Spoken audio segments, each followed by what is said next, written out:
Hi, my name is Megan, and this is Everything Lit.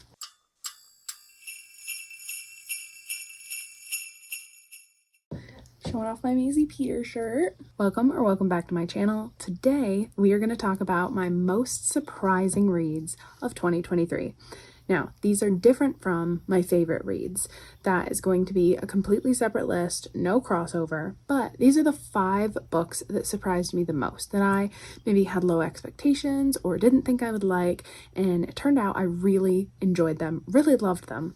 Number 5, most surprising, was Bonds of Brass by Emily Skritsky. I gave this 5 stars, and the reason it's number 5 on this list is because I knew it was going to be good. I had recommendations from several people that I trust that it was going to be a good book, but I just didn't realize how good or how tense. I could not put this down. I think I read the last 100 pages in just a marathon because I needed to know where it was going and what was going to happen and how these characters were going to get out of the situation that they got in. So this is about 2 boys at this military academy. You've got the Umber Empire that has taken over this planet where one of our main characters, Etienne, is from. He becomes best friends with Gal. Book starts off so intense.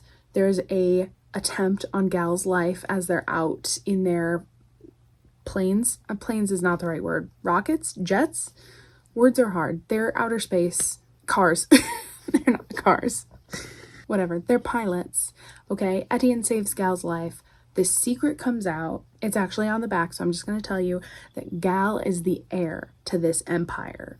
And Etienne's family was murdered by this empire during the takeover of the planet. So, they should have beef, but they're best friends. Events happen, and they are forced to, stick together and work out. I mean, they were best friends already, but then they have to work out that betrayal, and then they go to another planet and they meet up with another character, and it was just so engrossing. Such a good found family. Their tension was just so good. The plot tension was so good, above and beyond what I expected. And I'm not a huge sci-fi girly, so maybe that also worked against it, but it was phenomenal. It was absolutely phenomenal. I bought the other 2 books in the series and cannot wait to get to them. Now, number 4 on this list, I actually haven't put my December wrap up yet because December's not over, but this book is going to be on it, and that is Crescent City, House of Earth and Blood by Sarah J. Maas. Now, if you watched yesterday's video, you'll know that Throne of Glass was my number 1 most disappointing read of the year. But this is number 4 on my most surprising because I gave it 4 stars. The reason I'm surprised by this one is because for the first, 500 pages of this 800-page book, I was like, what are we doing here? Why is it so long? What the frick is happening? And then the last 100 pages absolutely blew me away. The action, the plot tension, the way that everything came together. We got a red herring in the middle, and I totally bought it, and it was fantastic. The ending made me cry. I did not expect that. I expected more smut. I expected less plot, but it's almost slice of life, but make it a murder mystery investigation, because there are so many scenes of him cooking her breakfast, him cooking her dinner, her cooking him dinner, them walking around. This could have probably been 100 pages less or more, but I still enjoyed it, and it surprised the heck out of me and was not what I expected. This is another book where the last, 150, 200 pages, I just powered through, sat down, and I read because I needed to know what happened next. And then we get into all the YA, because for some reason, I guess I have low expectations of YA. So number 3 on my list is Belladonna by Adeline Grace. I've been talking about this since I read it, and how surprising I found that I loved it. This is another murder mystery element. It's also a gothic romance. It's also kind of historical. Our main character can see death, and he kind of follows her everywhere. And she was orphaned as a baby. Her parents both died, and every caretaker after has died after a year or a couple years. No one has been able to take care of her or love her or care for her the way that, you know, a growing human needs. Now she's like 17. She's about to turn 18 because she's going to get her inheritance and be free of caretakers. And she's really angry with death at the beginning of this because it's his fault, essentially, that these people keep dying. And then as the book goes on, we learn more about death as a character in this world. She moves to her uncle's house and meets her cousins and starts to actually make friends and learn about these other people. And one of her cousins is dying, and so she's trying to help figure out what this illness is because their mother died of the same thing, trying to find a cure. There is a lot in here that is maybe juvenile.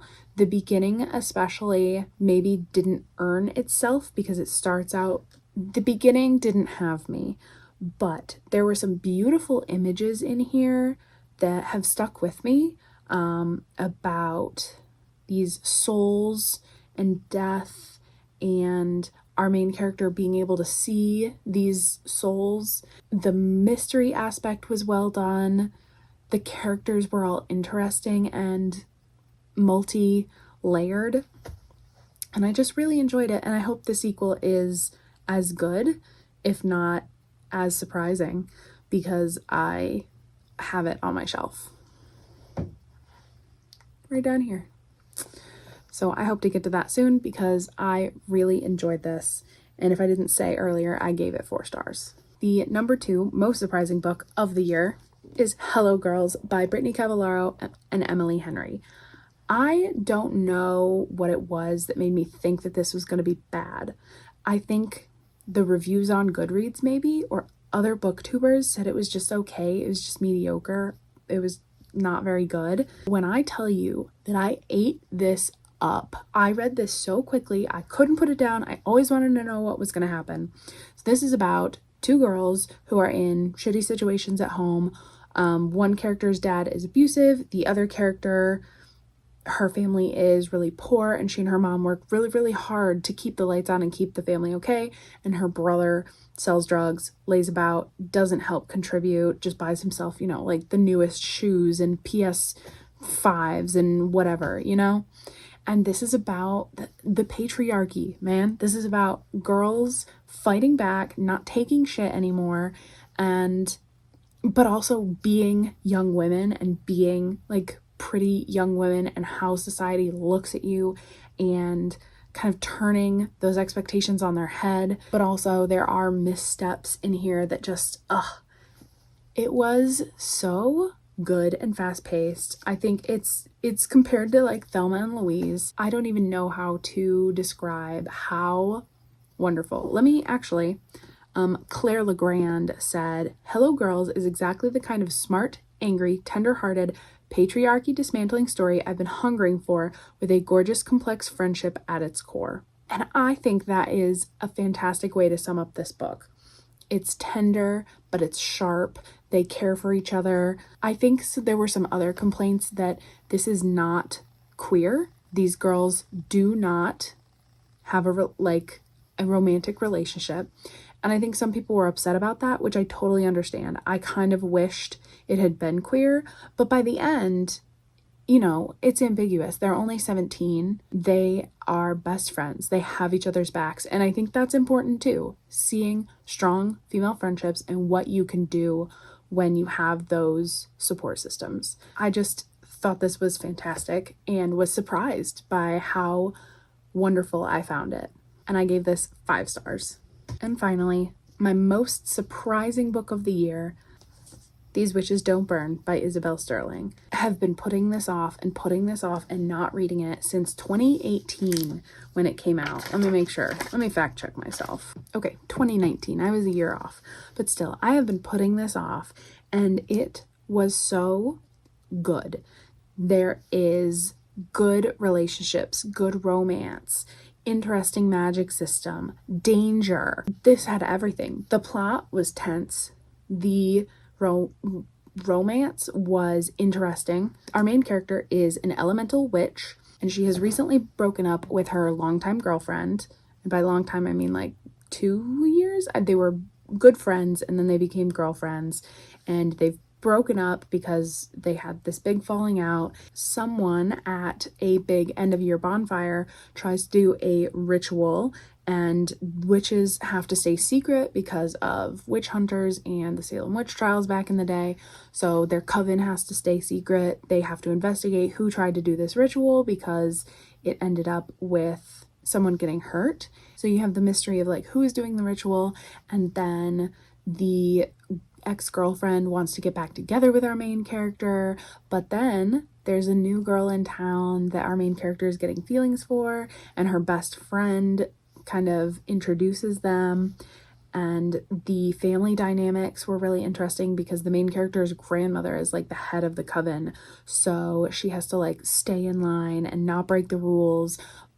But by not breaking the rules, she wouldn't be able to investigate these happenings and like what's putting them in danger, because there are murder attempts on other witches in this coven. I was so surprised at how much I enjoyed this, by how good it was, by how heart-wrenching it was. I did cry at the ending, and I can't believe that this is her debut.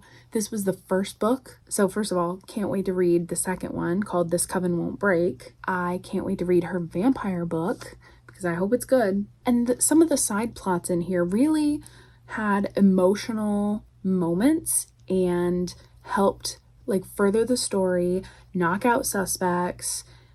And it was just so well done and so well put together that I didn't expect that from a YA debut, which might be shitty of me, but it turns out in my favor because this was my most surprising book of the year, and I gave this 5 stars. I feel like the color of the year was really like purple.